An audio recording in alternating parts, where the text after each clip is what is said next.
I was sitting in the doctor's waiting room, the smell of antiseptic heavy in the air, when my phone buzzed. I smiled, thinking it was Angela checking on me. But her voice came through sharp, cold and unfamiliar.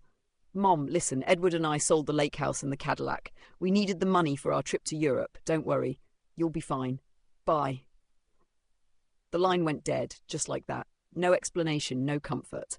My daughter, my only child, the one I raised alone after so many sacrifices, had discarded me like yesterday's trash. 40 years of working double shifts as a nurse, holding Robert's hand through hard times, building a family home brick by brick, gone with a 2-minute call. I felt every eye in that waiting room on me as I sat frozen, the phone heavy in my hand. My husband Robert had been gone 6 months.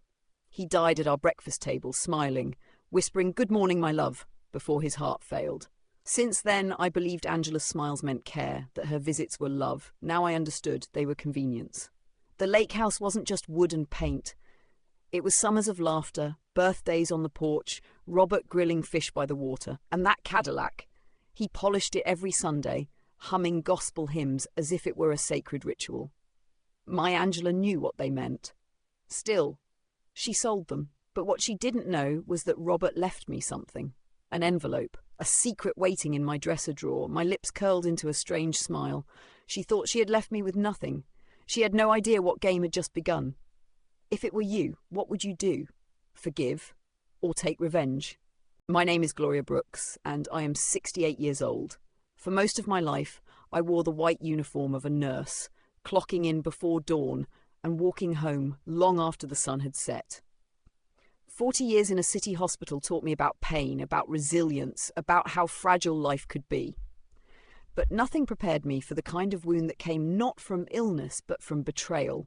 I was born in Montgomery, Alabama, the third child of a factory worker and a maid. We didn't have much, but my parents gave us dignity and discipline. My mother used to say, "Gloria, what we don't have in money, we make up for in backbone." She was right. I carried that backbone with me when I moved north, chasing work and a better future. That's where I met Robert. He was a bus driver then, tall and quiet, with hands rough from turning the wheel all day. He had a laugh that filled a room and eyes that softened whenever they met mine. We built a life together the old-fashioned way, with sweat and patience. Our first apartment had roaches, but Robert promised me, "One day we'll have a house where you can plant roses out front." He kept that promise. After 10 years, we bought a small brick house in Chicago's South Side. I can still remember the day we signed the papers. Robert kissed my hand like we'd just won the lottery. And for us, we had. Angela was born in that house. I remember holding her so tiny against my chest and swearing I'd give her everything I never had. Nights when I came home exhausted, I would still cook, clean, and check her homework. Robert took her on long drives in that Cadillac, telling her stories about faith and hard work. She was the center of our world, our only child, our future. As Angela grew, I poured myself into her. I skipped vacations to save for her school clothes, worked double shifts to pay for piano lessons she quit after a year. When she wanted braces, we tightened our belts. When she wanted prom dresses, we sacrificed. Robert and I didn't care. We thought if Angela shines, then our sacrifices are worth it. Robert loved to surprise us. One summer, when Angela was 15, he drove us hours north to a small weathered house by Lake Michigan. "It's ours," he announced with pride. "The lake house." That place became our sanctuary. Summers were filled with grilled fish, gospel music on the porch, and laughter that echoed across the water. Even when money was tight, we kept that house, because it wasn't just property, it was memory, a promise that family came first.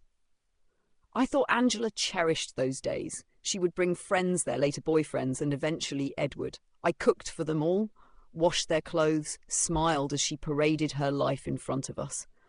I believed she knew what the lake house represented. The struggle, the triumph, the proof that love and hard work could build something lasting. When Robert passed 6 months ago, the ground beneath me cracked. He was the steady heartbeat of our family.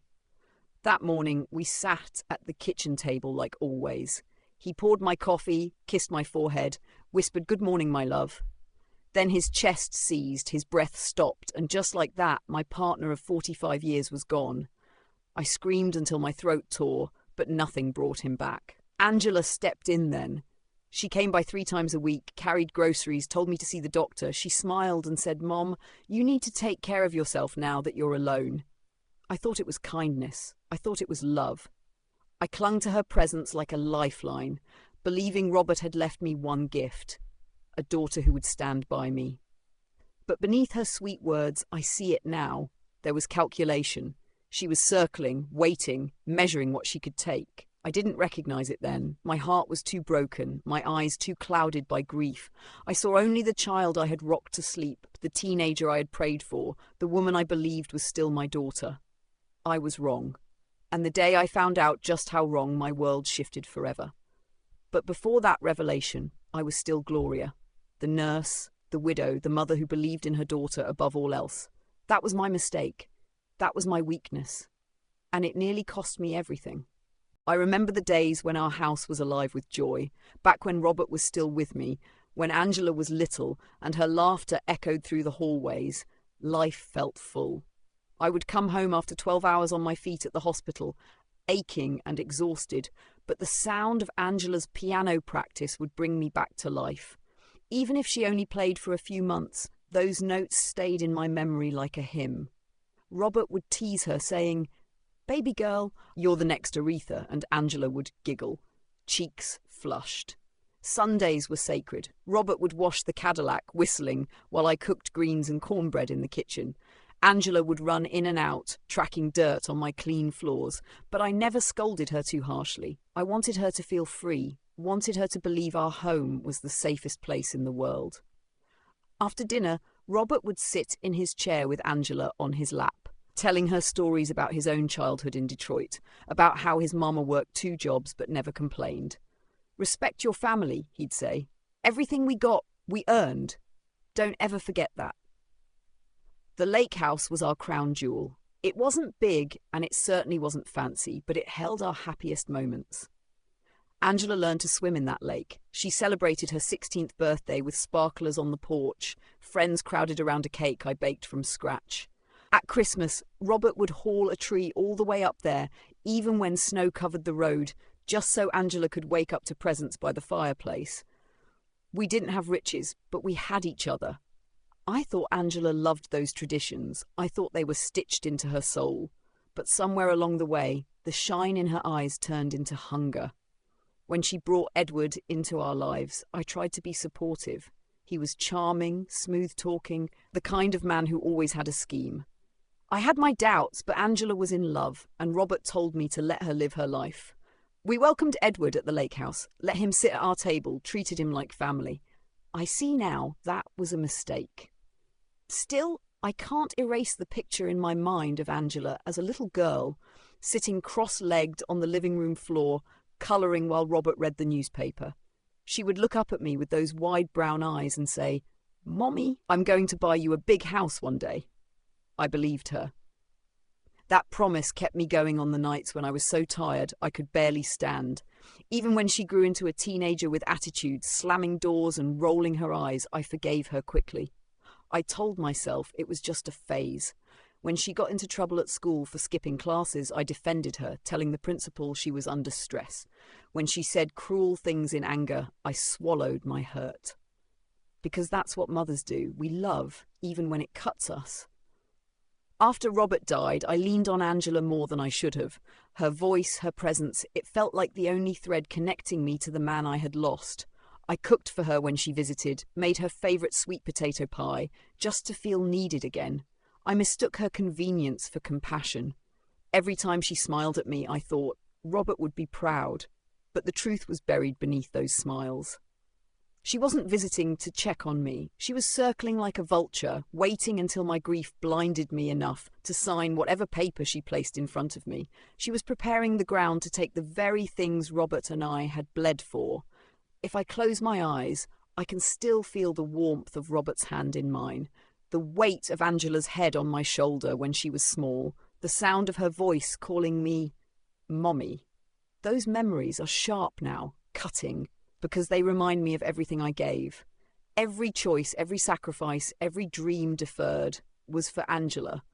I built my life around her happiness. I believed love would be enough. I believed loyalty would be repaid.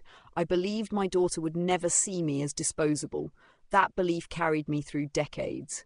And it was that same belief that shattered me the day she proved me wrong. It began with small changes, the kind only a mother could notice. Angela's hugs grew shorter. Her phone was always in her hand, her eyes darting to Edward whenever I asked simple questions. "How's work, honey?" I'd say, and she would shrug, mutter, "Busy," and change the subject. She used to tell me everything, what friends said at church, which co-worker annoyed her, the silly dreams she had about opening her own business. Now she spoke in clipped tones, as if my curiosity was an inconvenience. One afternoon she came by with bags of groceries. Normally I would have been grateful, but the way she placed the bags on the counter felt different, transactional. "Here you go, Mom," she said. "Make sure you eat more vegetables. We don't want you getting sick." It sounded like care, but her smile didn't reach her eyes. Behind her stood Edward, leaning against the doorway, scrolling on his phone. He didn't even greet me properly, just nodded. I felt like a stranger in my own kitchen. Later that night, as I washed the dishes, I overheard them whispering on the porch. "She doesn't need all that space," Edward said, his voice low but firm. "It's too much for her. Selling the lake house would give us a real start in Europe." My heart sank. Angela didn't protest. She only murmured, "I know, but give me time. She's still grieving." I wanted to step outside and demand an explanation, but I froze. Part of me refused to believe what I'd heard. My daughter couldn't be plotting against me. She was tired, confused, maybe under Edward's influence. That's what I told myself as I went to bed, pulling the blanket up to my chin, trying to silence the dread crawling in my chest. A week later, Angela insisted on driving me to the doctor for a routine checkup. "Mom, you've been under a lot of stress. Let's make sure you're okay." She held my arm with a gentleness that almost convinced me, but I noticed how quickly she steered the conversation back to my house, my bills, my possessions. "Do you still have the deed for the lake house, Mom? It's probably a hassle to keep up with the taxes." I laughed nervously, brushing her off. "Your father always handled the paperwork. I just kept things tidy." She didn't smile back. When we left the clinic, Angela received a call. Her tone shifted instantly. Sweet but rehearsed. "Yes, everything's fine. No, she doesn't suspect a thing." I pretended not to hear, staring out the car window at the grey Chicago streets, but the words burned into me. That evening I sat alone in my bedroom, the walls heavy with silence. My eyes fell on the dresser Robert had built with his own hands, the one with the deep drawer where he used to stash his paychecks before we had a bank account. A memory stirred. 3 days before his death, Robert had pressed a manila envelope into my hands. "Gloria, put this in the drawer. Open it when you're ready, not before." I had forgotten. In the chaos of the funeral, the endless condolences, the numbness of grief, that envelope had slipped from my mind. Now it pulsed in my memory like a beacon. I opened the drawer with trembling hands, pushing aside old scarves until my fingers touched the worn paper. My name, written in Robert's careful handwriting, stared back at me. I carried it to the bed, my heart pounding. For a moment I was afraid to open it, as if the paper would dissolve the moment I touched it. But I thought of Angela's cold smile, Edward's dismissive nod, and I tore it open. Inside were documents. Thick stacks of them. Property deeds, bank certificates, investment records. And on top, a letter. Robert's handwriting flowed across the page, steady and strong. "My dearest Gloria, if you are reading this, it means I am gone. Forgive me for not telling you sooner, but I wanted to protect you from worry. Over the years, I invested our savings in ways I never spoke about. We own more than the lake house. There are 6 other properties, including the building where Angela lives, and shares in 3 companies. You are rich, my love. You always were, but now it is written in law. Everything is in your name." I gasped, clutching the paper as tears blurred the ink. My Robert, the man who had driven a bus for 40 years, had built an empire in silence. Every penny we saved, every sacrifice we made, he multiplied it without me knowing. And now all of it belonged to me. The irony cut deep. Angela thought she was stripping me bare, leaving me with nothing.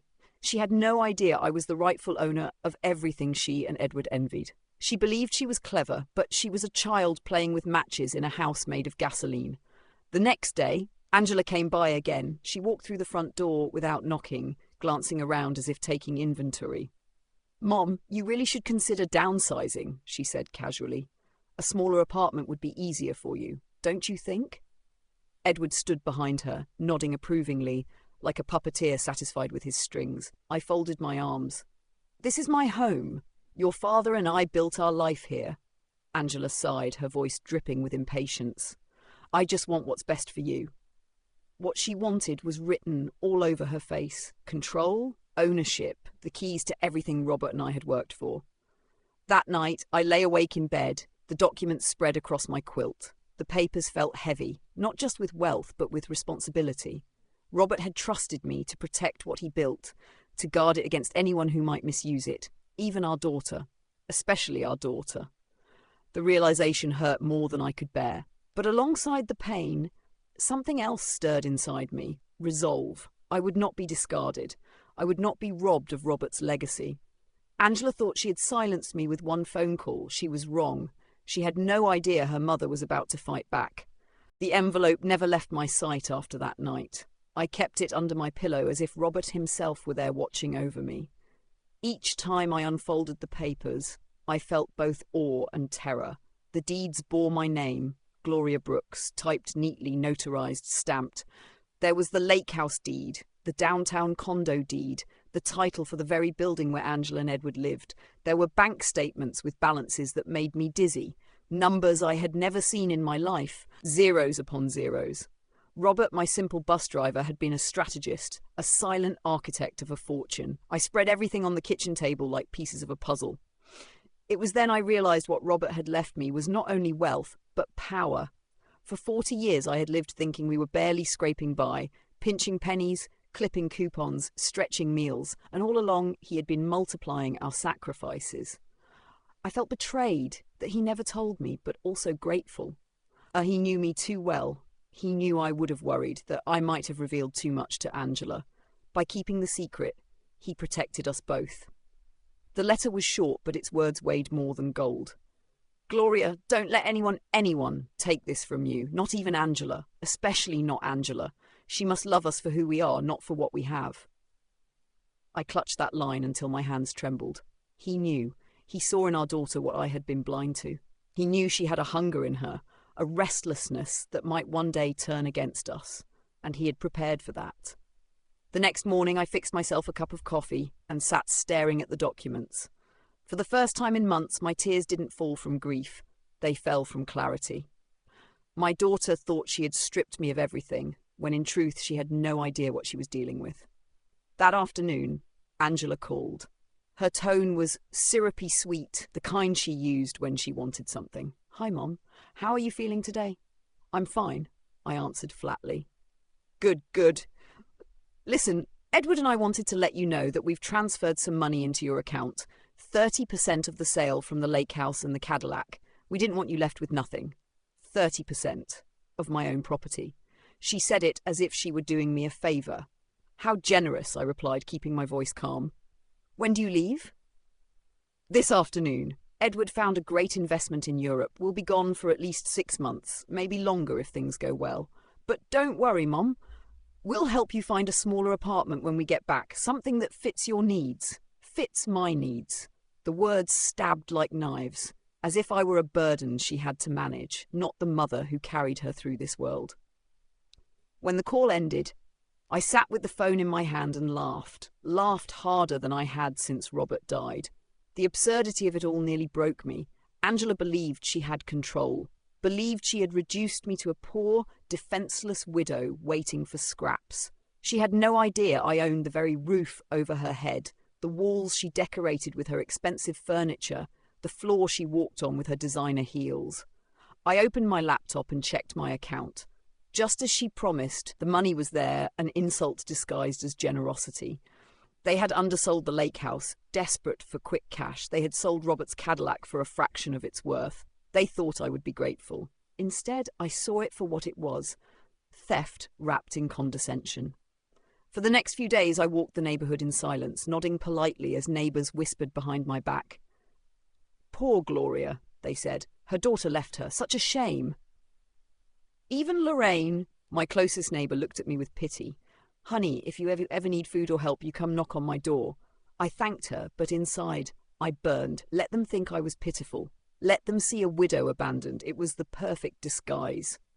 That night, I laid the documents on the bed again and began to organise them into piles. Properties, companies, bank accounts. I pulled out a notepad and started writing. Ledger moment, lake house, legally mine. Sale fraudulent. Downtown condo, mine. Apartment building, mine, through Robert's company. Angela and Edward live here. 4 additional houses, scattered across Chicago. Bank accounts, balances totaling more than $1.2 million. Investments, shares in 3 mid-sized companies. I stared at the list, the numbers, the weight of it all. For decades, I thought sacrifice was my only inheritance. Now I had the means to crush anyone who tried to discard me. The decision formed in my chest like a flame. I would not run to Angela screaming. I would not beg for respect. No, I would let her believe she had won. I would let her fly across the ocean, holding hands with her husband, smug with victory, and while she wasted my money, I would prepare. The next morning, I called the one person Robert had always trusted outside our family, Marcus Peterson, the lawyer who handled small matters for him over the years. He had been at Robert's funeral, his handshake firm, his condolences sincere. "Mr. Peterson, this is Gloria Brooks," I said when he answered. "Mrs. Brooks, it's good to hear your voice. How are you holding up?" "I need to see you, urgently. I found something Robert left me, and I don't quite understand it." His tone shifted to professional concern. "Of course. Can you come to my office tomorrow morning?" "I'll be there." When I hung up, a calm washed over me. For the first time since Robert's death, I felt steady, purposeful. Angela thought she had written the ending of my story with one cruel phone call. But what she didn't know was that Robert had left me the pen. And now I was going to write a very different ending. As I sat at the kitchen table, staring at the envelope, I whispered to the air, "Robert, you always planned ahead. Now it's my turn." The day Angela boarded that plane to Europe, she didn't even bother stopping by to say goodbye.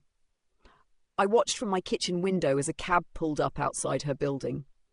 Edward swaggered down the steps carrying 2 enormous suitcases, while Angela followed with a glossy carry-on that screamed luxury. They laughed together, kissed as if the world belonged to them, and slid into the cab without once glancing in my direction. I stood there with my cup of tea, invisible to my own daughter. For hours after they left, the silence in the house pressed on me. I wandered from room to room, touching the furniture Robert had polished, the photographs still hanging on the wall. Angela's smile as a child beamed at me from the frames, mocking me with the memory of innocence that no longer existed. She was gone, chasing a fantasy life, and I was left behind. But I was not powerless. Not anymore. A week passed before Angela's voice returned through the phone, syrupy sweet but lined with steel. "Mom, we made it to Paris. It's beautiful here. Oh, and we've already transferred the money from the house and the car, 30% of the total, straight into your account. That should help you while you find something smaller. We're so thoughtful, aren't we?" Something smaller. That was how she saw me, a frail old woman who needed to shrink, to disappear, to fit neatly into the corners of her life. I forced a smile into my voice. "Thank you, Angela. Have a safe trip." "See, I knew you'd understand. Love you, Mom." The line clicked dead, and I let out a laugh so sharp it startled even me. Love me? She loved what she could strip from me. She loved the idea of freedom, funded by my sacrifices. But me? No. That kind of love had vanished long ago. The following days became a routine of insult. Every time I checked my account, I saw the deposit she had so generously given me. Blood money. I walked through the neighbourhood, nodding at the whispers. Everyone believed the same story. Angela had left me with nothing. They pitied me, pitied the poor widow abandoned by her child. Even Lorraine from next door brought over a pot of soup one evening. "You let me know if you can't manage, Gloria. I'll help however I can." I thanked her, accepted the soup and smiled. Inside, I simmered. Their pity was my disguise. But Angela and Edward weren't done. A letter arrived 2 weeks later, typed neatly, almost formal. Angela's handwriting was scrawled at the bottom. "Mom, we've decided it's best for you to move into assisted living. We'll help sell your house to cover the costs. Don't worry, it's for your own good. For my own good. My grip on the paper tightened until it tore. Robert's letter echoed in my mind. Don't let anyone take this from you. Not even Angela. Especially not Angela. That night, I laid out the documents once again. The ledger stared back at me. Properties, bank accounts, shares. My entire life had been reduced to paper, yet on those papers I saw my future. Angela thought she was clever, that I would meekly sign whatever she placed in front of me, but she had underestimated me. The very next morning I put on my best wine-coloured dress, the one Robert always said made me look elegant, and took the bus downtown to Marcus Peterson's office. The marble floors gleamed under my feet, the tall windows spilling light across the waiting area. Marcus rose when I entered, his warm smile tinged with curiosity. "Mrs. Brooks, please, come in! What brings you here?" I placed the manila envelope on his desk. Robert left me this. His expression shifted the moment he skimmed the documents. His brows shot up, his lips parted. My God, Robert was a very smart man. "Mrs. Brooks, do you realize what you have here?" "I know enough," I said. "I know it's mine. What I need to know is what I can do legally." He leaned forward, lowering his voice. "Everything is in order. These documents are legitimate. You are the rightful owner of all these properties. And Mrs. Brooks... He tapped the deed to the lake house. "The sale Angela arranged, it was illegal. She had no authority. We can recover it immediately. We could even press charges for fraud." The words hung heavy in the air. Fraud. Charges. Against my own daughter. "No," I said firmly. "I don't want courtrooms. I don't want headlines. Not yet. I want this handled another way. Quietly." Marcus studied me. "Then what do you want, Mrs. Brooks?" I straightened in my chair, my voice steady. "I want my house back. I want control of every property, especially the building where Angela lives. And I don't want anyone to know I'm behind it. Not until I decide." He hesitated, then nodded.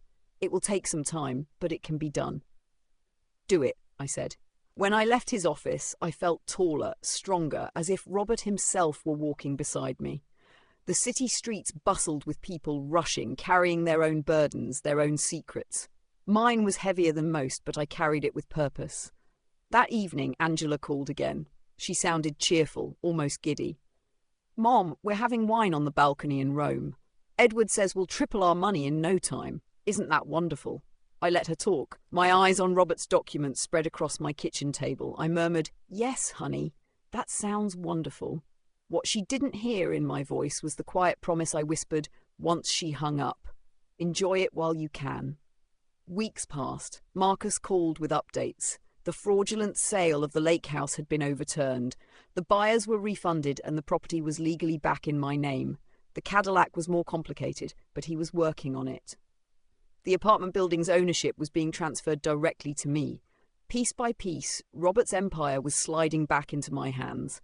Meanwhile, Angela posted photos online, her sipping champagne in Paris, Edward flashing expensive watches. To everyone else, she looked like a woman who had it all. But I knew better. I knew the debts Edward carried, the lies he spun. Their empire was built on sand, while mine was anchored in stone. The contrast couldn't have been clearer. Angela believed she had stripped me of everything. In reality, I was reclaiming it all, brick by brick, deed by deed, and I wasn't done. Not by a long shot. Because sooner or later, Angela would come back. And when she did, she would discover that the mother she abandoned wasn't weak, wasn't poor, and wasn't powerless. She was waiting, and she was ready. Angela's absence was a strange kind of relief. Without her hovering smile and Edward's calculating stare, the house felt like mine again. I moved through the rooms freely, opening curtains to let the sunlight pour in, polishing Robert's old chair until the wood gleamed. Yet beneath that peace, my mind churned with unease. I knew this silence was temporary. Angela was not the kind of woman to let go easily, and soon enough, the intrusion began. Letters arrived, stamped with urgency, each one a reminder of how far Angela's reach extended even across the ocean. One suggested assisted living arrangements. Another urged me to sign over power of attorney so she could handle my affairs responsibly. I tore them up one by one and tossed the scraps into the trash. But the violation lingered, sharp as broken glass.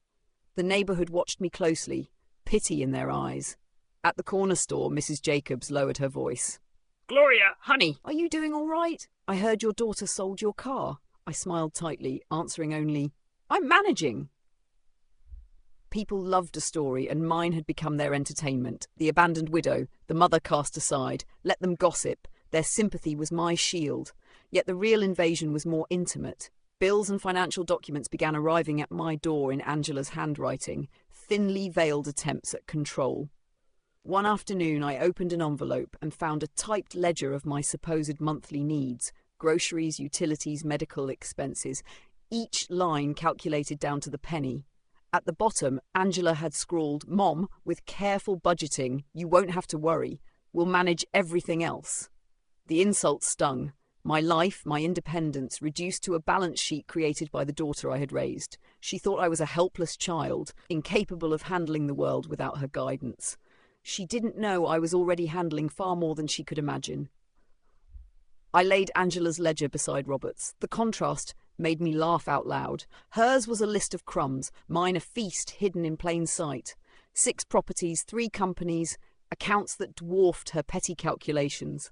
Robert's handwriting spoke across the years. You are richer than you know. Do not let her take it from you. That night, I picked up the phone and called Marcus Peterson again. Mr. Peterson, I need more than just the lake house back. I need every title secured, every deed in my name. Of course, he said calmly, but that means Angela will eventually notice. She may not take it well. I don't care, I answered. Do it quietly, but do it all. If my daughter wants to treat me like a burden, then I'll remind her whose name is on the door she walks through. The process began. Marcus moved discreetly, filing documents, reversing transactions, placing everything under my direct control. Each call from him steadied me, another stone laid in the fortress I was building. Meanwhile, Angela's tone grew bolder. Calls from Europe came at odd hours, her voice dripping with entitlement. Mom, we're investing in something big here, but Edward says it'll take more capital. We might need to sell your main house too. It's too much for you anyway. I bit back the fury boiling in my chest. We'll talk about it when you return. She huffed. Mom, you need to trust me. Trust. The word tasted bitter. Trust was what I had given her all my life. Trust was what she had shattered with every fraudulent sale, every lie whispered in Edward's ear. Days turned into weeks. I watched the mail carefully, shredding anything with Angela's name before it could worm its way into my home. Still, the weight of her shadow pressed on me. Even across the ocean, she tried to command my life. One evening, I sat with Lorraine on the porch. She sipped her tea, eyes watchful. Gloria, people say Angela's husband is drowning in debt that he borrowed against their apartment. I kept my face calm. Really? Yes, my cousin works at the bank. Edward's name is everywhere, loans, credit cards, unpaid bills. If it's true, it won't end well. I nodded, hiding the spark of satisfaction that lit inside me. The cracks were forming, exactly as I expected.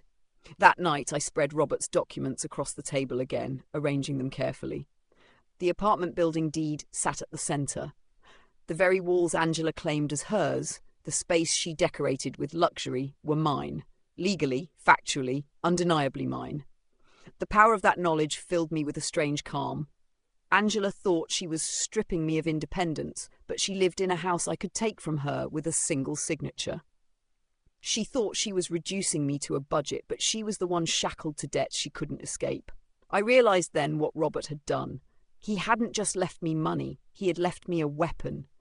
Angela's control over me was an illusion, and illusions only last until the truth is revealed. She didn't know it yet, but her empire was built on sand. The tide was coming in. A week later, Marcus called with news. Mrs. Brooks, the transfer for the apartment building is complete. You have full authority now. Good, I said softly. Keep everything in my name. And Marcus? Yes. No one can know. Not Angela. Not yet. He paused. You're planning something, aren't you? I smiled, though he couldn't see it. I'm planning to remind my daughter who I am. That evening, I poured myself a glass of Robert's favourite bourbon. I sat by the window, watching the city lights flicker like stars. Angela believed I was weak, that I would follow her instructions like a child. But she had no idea. She didn't see the woman Robert saw, the woman who had survived poverty, exhaustion, loss, and still stood.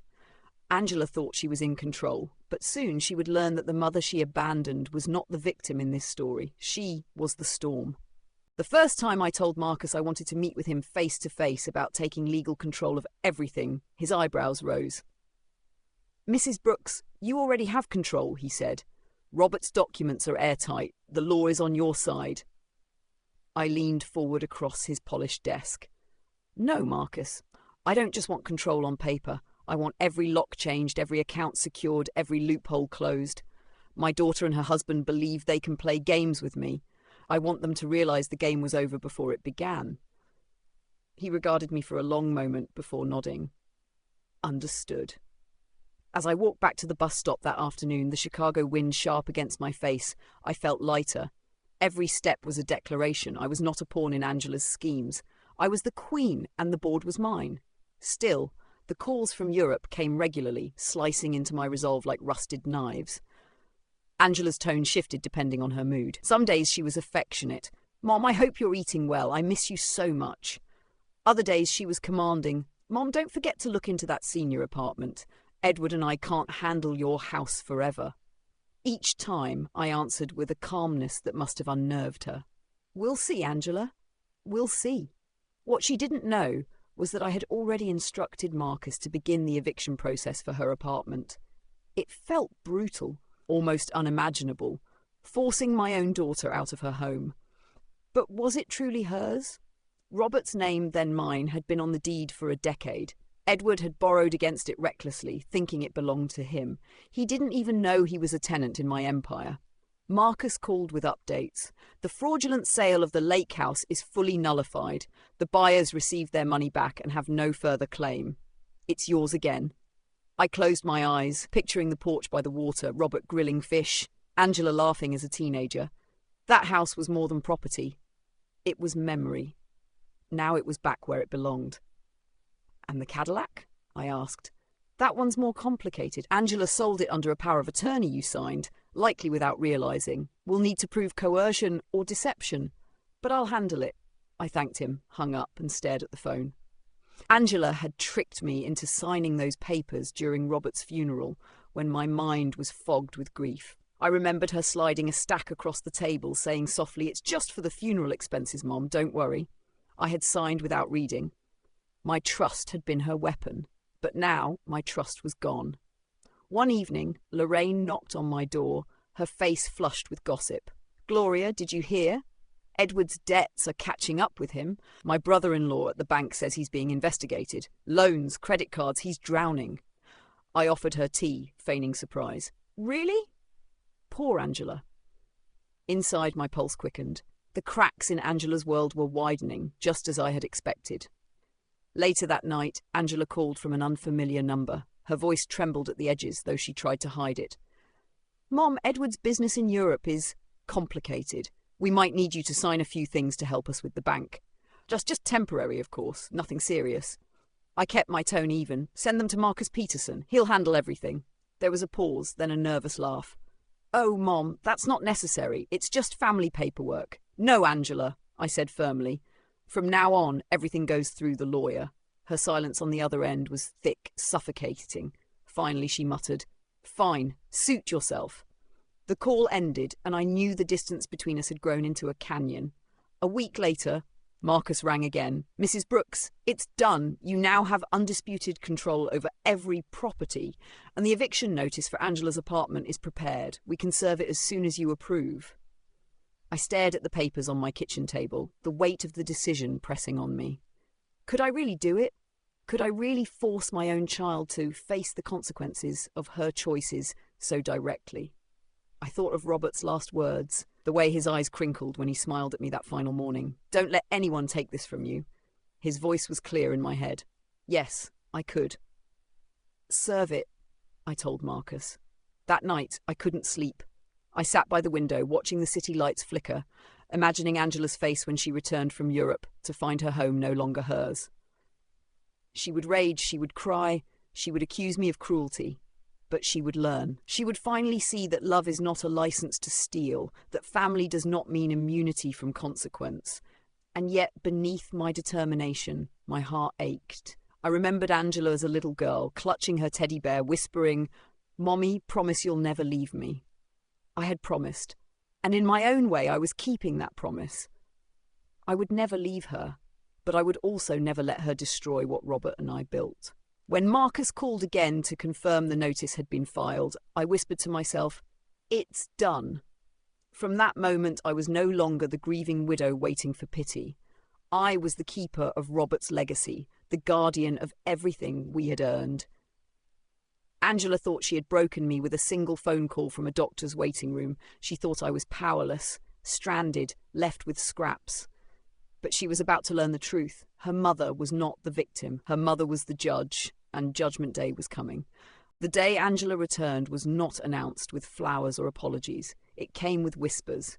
Lorraine knocked on my door in the early morning, her eyes wide with the thrill of neighbourhood news. "Gloria, your daughter's back. I saw her at the building last night, alone. Just one suitcase, dragging it like it weighed her whole life. She looked awful. Thin, pale, like she hadn't slept in weeks." I thanked Lorraine, closed the door and leaned against it, my pulse racing. I had been waiting for this moment, rehearsing it in my mind for months. Angela, stripped of her confidence, returning not with triumph, but with desperation. The time had come. That afternoon, Marcus called. "Mrs. Brooks, the eviction notice was delivered. The doorman confirmed Angela received it personally." "Good," I said, my voice calm though my hands trembled. "Let her sit with it. Let her feel the weight." That night, sleep eluded me. I lay awake imagining her reaction. The confusion, the disbelief, the anger. Perhaps she thought it was a mistake, a scam. Perhaps she was pacing that apartment, dialing Edward's number, only to find it disconnected. Perhaps she was realising, for the first time, how fragile her world really was. At 8 in the morning, the phone rang. I knew who it was before I answered. "Mom." Angela's voice was raw, stripped of arrogance. "I need to talk to you, urgently." "Good morning, honey," I said softly, savouring the reversal. "How was Europe? Mom, this isn't funny. I got a letter, an eviction notice. It says I have 30 days to leave my apartment. Do you know anything about this?" "An eviction notice? From who?" I asked, feigning surprise. "From a company called Robert Investments, Inc. Have you ever heard of them?" "Robert, my Robert." I smiled into the receiver. "No, dear, that doesn't sound familiar." Her breath hitched. "Mom, I don't know what to do. Edward's gone. He stayed in Europe, left me for some waitress in Paris. And now this. I have nowhere to go." The irony cut deep. She had abandoned me with a 2-minute phone call, and now she begged for refuge. "I'm sorry, honey," I said gently. "Where are you now?" "In the apartment, but I don't know for how long. Can I come stay with you? Just until I figure things out?" The question I had been waiting for. The child who cast me aside, now crawling back to the home she once tried to sell. "Of course, Angela," I said warmly. "This will always be your home." She burst into tears. "Thank you, Mom. I'll be there soon." When I hung up, I caught my reflection in the mirror. My face was calm, almost serene. I tied my hair in a bun, put on my most conservative grey dress, and practiced the look of a worried but forgiving mother. Angela would see what she expected, a fragile widow, still longing for her daughter's love. She would never suspect the steel beneath the surface. An hour later, the doorbell rang. When I opened it, I barely recognised her. Angela's expensive coat hung loose on her shoulders, her makeup smudged, her eyes hollow from sleepless nights. She looked at me as if searching for salvation. "Mom," she whispered, stepping inside. For a moment I thought she might hug me, but she stopped short, remembering the cruelty of her departure. "Come in, honey," I said softly. "Do you want some coffee?" We sat at the kitchen table, the same table where Robert once spread the morning paper, where Angela used to eat pancakes before school. Now she hunched over it like a beggar, clutching her cup as if it could warm her soul. "Mom, I'm so sorry," she said, her voice breaking. "The way I left, the things I said, I don't know what came over me." "It's in the past," I replied, though my memory burned with every word she had thrown like knives. "No, it's not. I treated you horribly. And now Edward." She stopped, tears spilling down her cheeks. "He lied to me, Mom. There was never any business in Europe. It was all a scam to escape his debts. He used me! And now the banks are after me too. They say since we were married I'm responsible." Her misery was almost pitiful. Almost. But I remembered the coldness in her voice the day she sold my house. I remembered the arrogance dripping from her words. It's for your own good. What will you do now? I asked gently. I don't know. I don't have money. I don't have a job. I don't even have a place to live. That's why I came here. I need you, Mom. Please. She reached across the table, her hands trembling. For a fleeting moment, my mother's heart stirred. I wanted to pull her into my arms, tell her everything would be okay. But I held back. She needed to feel the consequences, to sit in the ruins of the empire she built on betrayal. You can stay here as long as you need, I said instead. Rest, recover, then we'll see what your options are. Her relief flooded the room. She even managed a weak smile, as if she couldn't believe forgiveness had come so easily. Thank you, Mom. I promise I'll find a job soon. I won't be a burden. I nodded, sipping my coffee. Inwardly, I smiled. She believed she had found refuge. She believed she was safe. But this was only the beginning. That night, Angela unpacked her 2 suitcases in her old bedroom, the one still painted in faded lavender from her teenage years. I watched from the doorway as she moved about, her shoulders sagging with humiliation. She had gone from luxury condos in Chicago and Parisian apartments to sleeping beneath the posters of long-forgotten pop stars. She turned to me, holding a manila envelope. Mom, I found this among Edward's things. It has your name on it. My breath caught. Another envelope. Robert's handwriting again, but this one newer, smaller. May I see it? I asked. Inside was a short letter and a small key. The letter read, Gloria, if you're reading this after opening the first envelope, it means Angela is in trouble. This key opens a safety deposit box at the central bank, number 247. Inside is something that may help you help her. Use it wisely.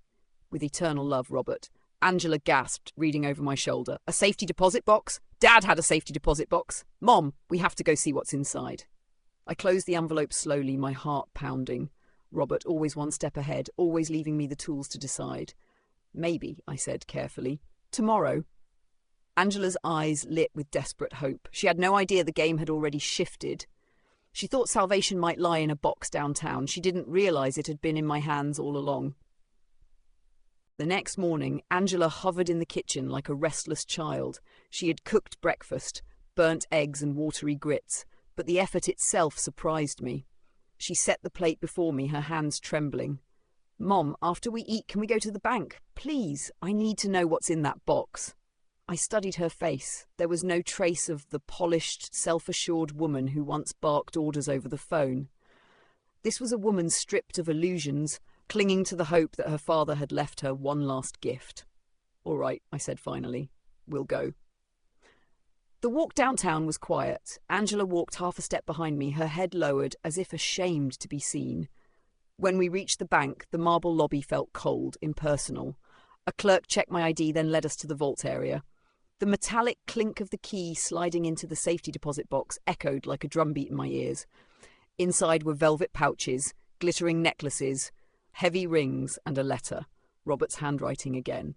Gloria, these jewels are family heirlooms and investments. Their value is approximately $200,000. Use them as you see fit.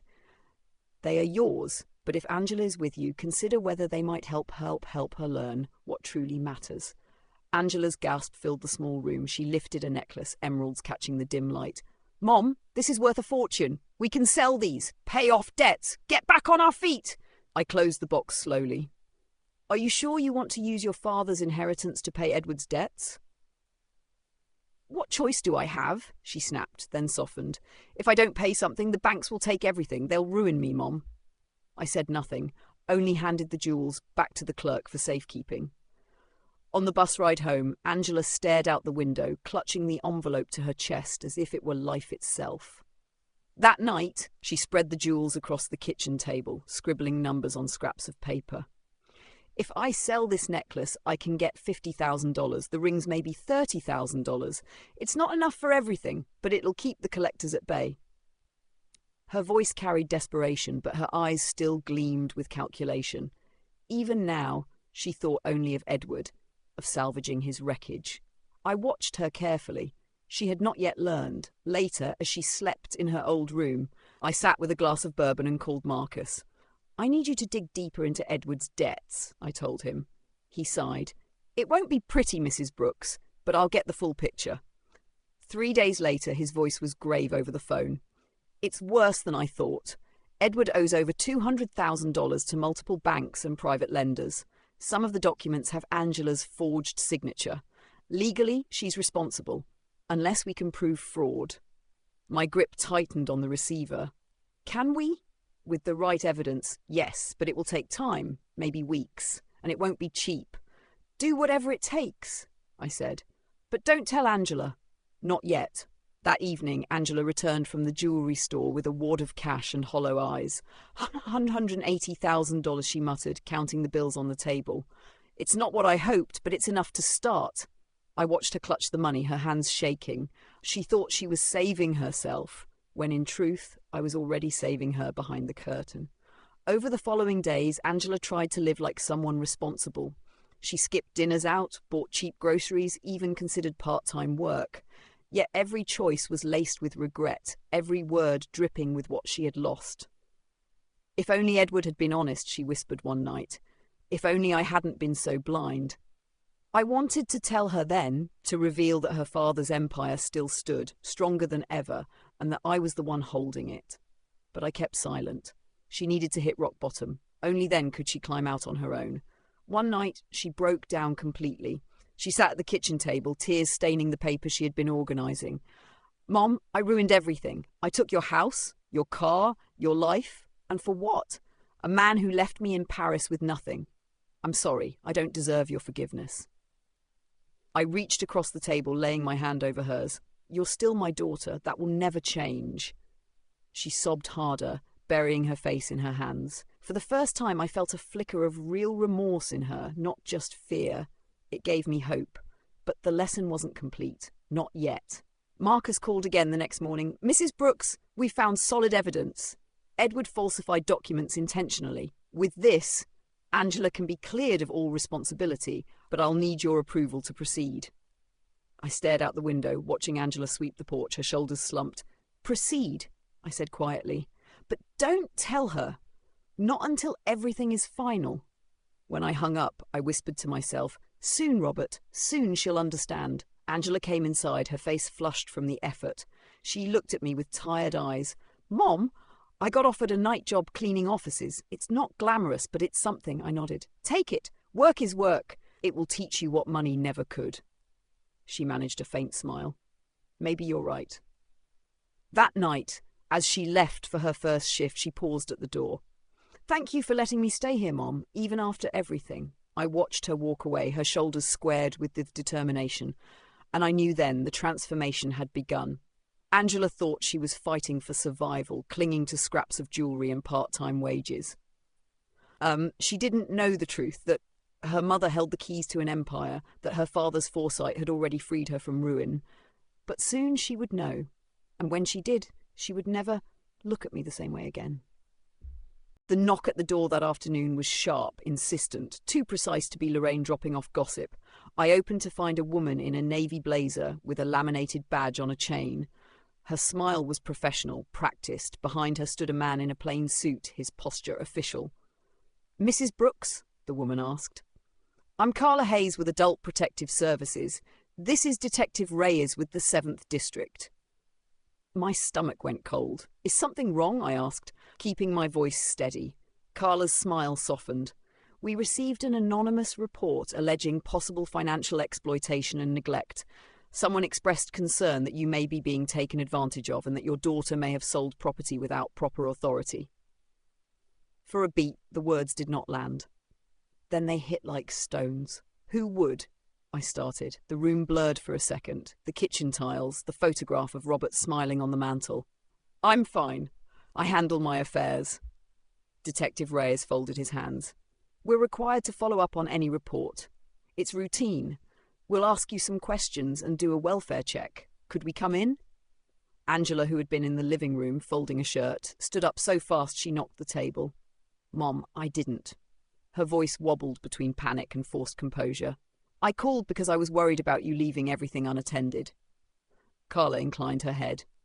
"We appreciate family concerns, Mom, but we have to do our own assessment." As they moved through the house, I watched the polished movements of professionals turn my kitchen into an interrogation room.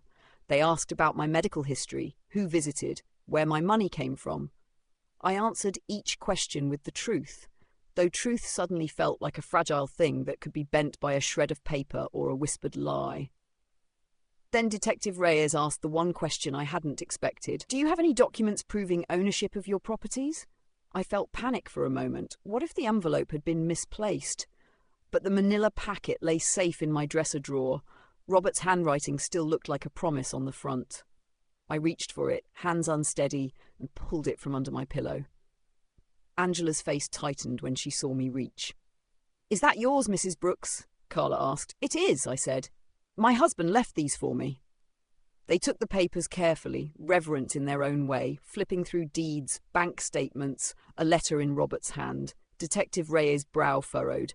Some of these transactions look irregular. We may need to place a temporary hold while we verify authenticity and make sure you're not being taken advantage of. A tightness wrapped around my chest. Hold? On what grounds?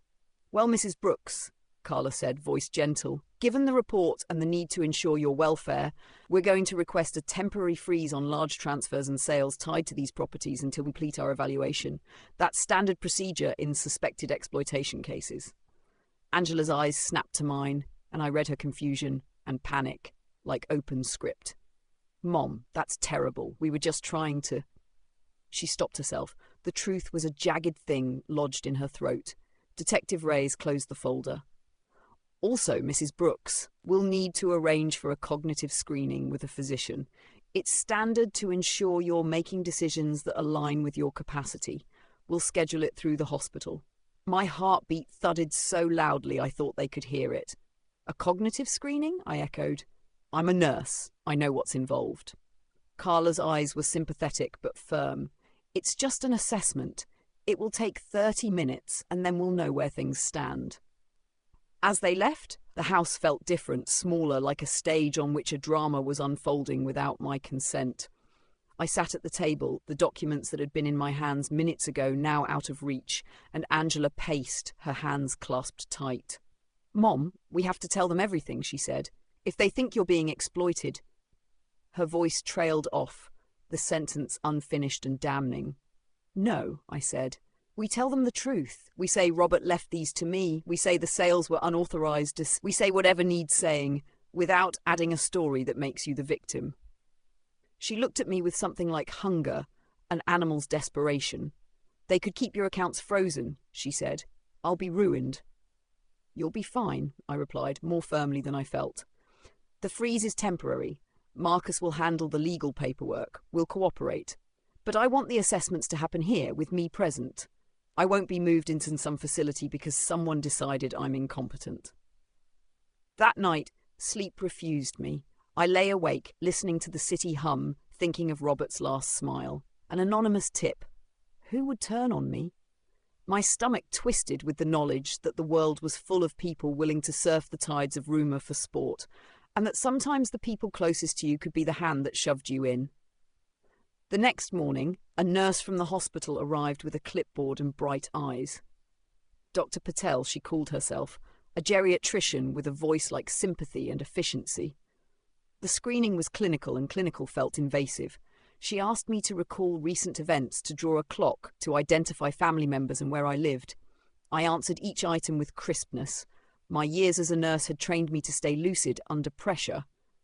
Yet they wrote notes as if labelling me on paper, possible vulnerability, needs monitoring. When Detective Reyes called a week later to say the preliminary hold on major transfers was in effect, something icy and immediate settled inside me, a new urgency.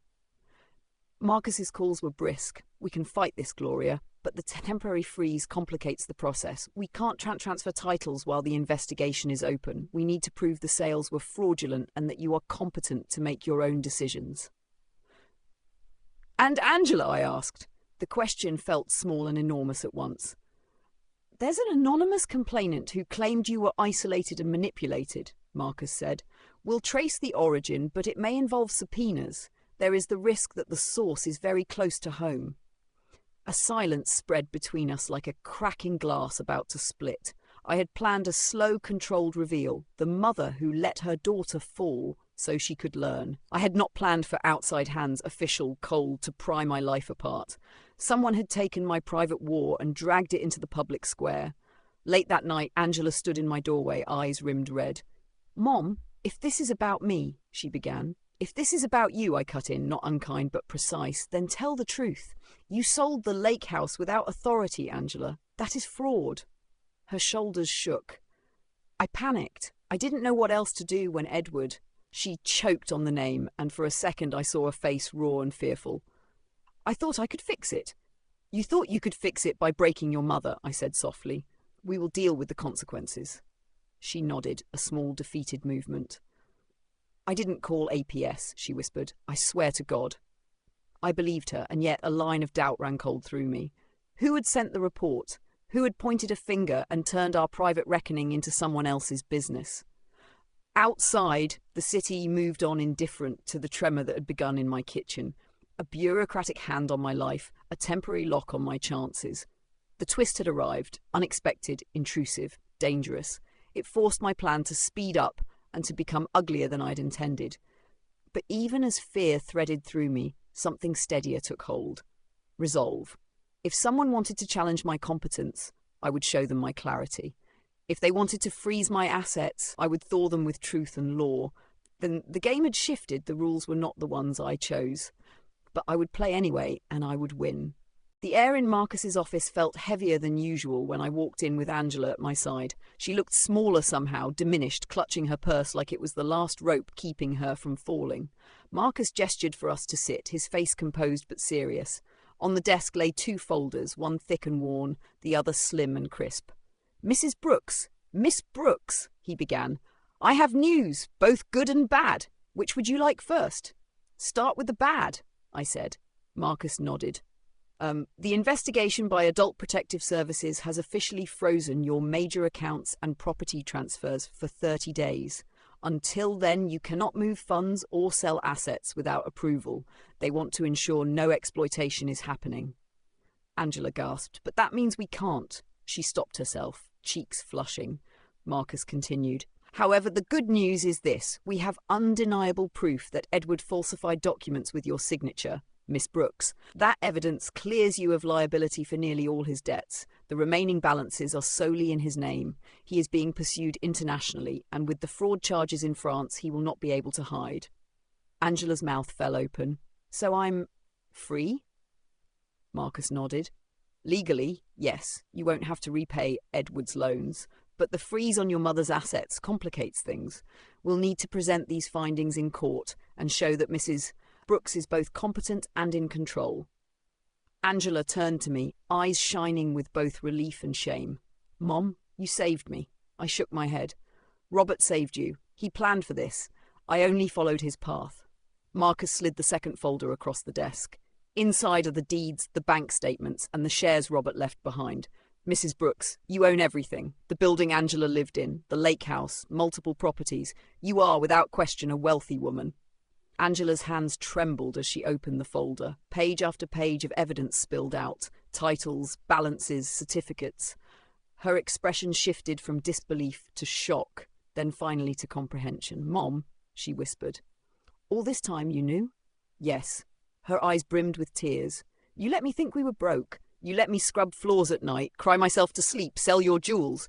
You could have stopped it." My voice was steady. "If I had rescued you right away, you would have learned nothing. You would have gone on believing money was the answer, that betrayal had no consequence. I needed you to see what life feels like without shortcuts. I needed you to understand dignity." She covered her face with her hands, sobbing. "I treated you like garbage. I took everything Dad built and threw it away. And you still chose to save me." I reached for her hands, pulling them down gently. "I saved you in the only way I knew would last, by letting you hit rock bottom so you could climb out with your own strength." The room fell silent. Even Marcus, who had witnessed countless family disputes, looked away, giving us space. Angela sniffled, her voice breaking. "I don't deserve it." "Maybe not," I said softly. "But grace isn't about deserving. It's about choosing to love anyway." She looked at me then with something I hadn't seen in years. Respect. Not the shallow gratitude of a spoiled daughter, but the reverence of a woman who finally understood the weight of sacrifice. Marcus cleared his throat. Mrs. Brooks, I'll continue pressing APS to lift the freeze early. The evidence of your competence and ownership should resolve it, but in the meantime, discretion is crucial. If Angela lives with you, neighbours will talk. The investigation feeds on rumour. I know, I said. We'll endure it. On the ride home, Angela was quiet, staring out the window. At last, she whispered, Mom, when I scrubbed those offices, I felt something I'd never felt before. Shame, yes, but also pride. For the first time, I earned my way. I don't want to lose that, even knowing about Dad's money. I want to keep working. Her words warmed me more than any account balance. Then work, Angela. Work until you know who you are without anyone else propping you up. She nodded, wiping her tears. And maybe one day I can be the daughter you deserved. I touched her hand. Be the woman you deserve first. The daughter will follow. As the car carried us back to my modest home, I felt Robert's presence stronger than ever. His plan had been brutal, but it was working. Our daughter was not destroyed. She was being remade. And soon, when the freeze lifted, the empire he built would be ours again, guarded not by secrecy, but by the lessons carved into the heart of a once-lost child. The courtroom was colder than I expected, the hum of fluorescent lights filling the silence as Angela and I took our seats behind Marcus. The judge, a stern woman with silver hair tied in a bun, shuffled through the stack of documents before her. On the opposite side sat the representative from Adult Protective Services, flanked by their attorney, faces expressionless. All rise, the bailiff intoned. We stood, my knees stiff but steady. I met the judge's eyes for the briefest moment, and in that instant I knew Robert was with me. The proceedings began with formalities, but it wasn't long before the APS attorney spoke. Your Honour, we received an anonymous tip alleging that Mrs. Gloria Brooks, age 68, was the victim of financial exploitation by her daughter. In response, we placed a temporary freeze on her assets to prevent further harm. We now seek clarity regarding her competency and ownership of the properties in question. The words sliced through the air and all eyes turned toward me. I held my breath, then exhaled slowly. This was my moment. Marcus rose smoothly. Your Honour, what APS fails to mention is that Mrs. Brooks' late husband, Robert Brooks, left behind extensive documentation proving that she is the sole legal owner of multiple properties and accounts. Furthermore, we have evidence that Mrs. Brooks' daughter was herself deceived by her husband, Edward Miller, who forged her signature on fraudulent loans. We will demonstrate not only Mrs. Brooks' competence, but also the deliberate fraud that necessitated her silence until now. The judge adjusted her glasses. Very well, proceed. Marcus handed over Robert's envelope, each deed and certificate in pristine order. He then submitted the bank records and the notarized letter Robert had written, stating explicitly that everything belonged to me. The courtroom was silent as the judge read, her expression unreadable. Then it was my turn. Mrs. Brooks, the APS attorney said, can you explain in your own words how you manage your affairs? I stood, smoothing the fabric of my dress. I worked as a nurse for 40 years. I paid bills, I budgeted, I managed a household. When my husband passed, he left me with instructions. I have followed them carefully. I know exactly what I own, and I am capable of protecting it. And your daughter? The attorney pressed. Was she involved in the sale of your lake house and vehicle? I looked at Angela, who sat trembling beside me. Yes, she sold them without authority. But I will say this, she was misled. She believed her husband's lies. She made terrible choices, but she has learned from them. She is not my exploiter. She is my child. Angela's tears fell silently, her face pale. For the first time, she raised her head and said, Your Honour, my mother is telling the truth. I betrayed her trust, but she is strong, stronger than anyone gives her credit for. If anything, I was the one who was vulnerable. She deserves her freedom back. The judge studied us both. After a long pause, she spoke. I have reviewed the evidence, the testimony, and the medical assessment. It is clear Mrs. Brooks is of sound mind and fully capable of managing her affairs. The freeze is hereby lifted. All properties and accounts are restored to her control. The gavel struck, sharp as thunder. The sound reverberated through me like liberation. Angela grasped my hand, her tears falling freely. Mom, I'm so sorry for everything.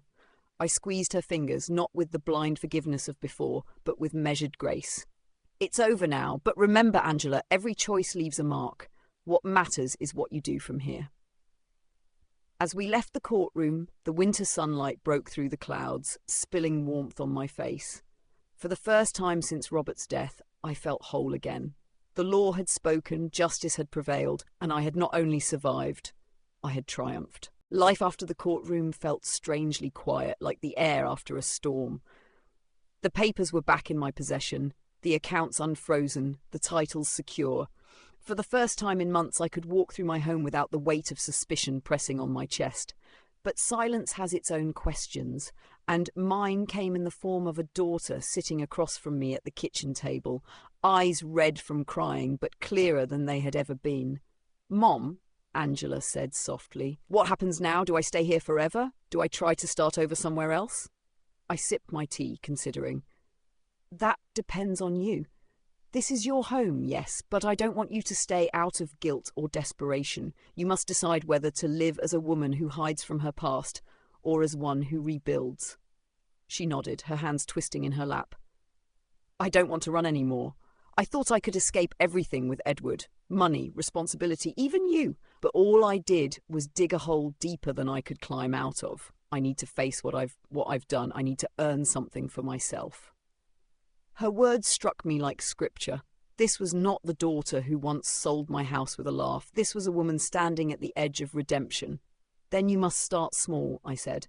"Work, study, rebuild your dignity brick by brick.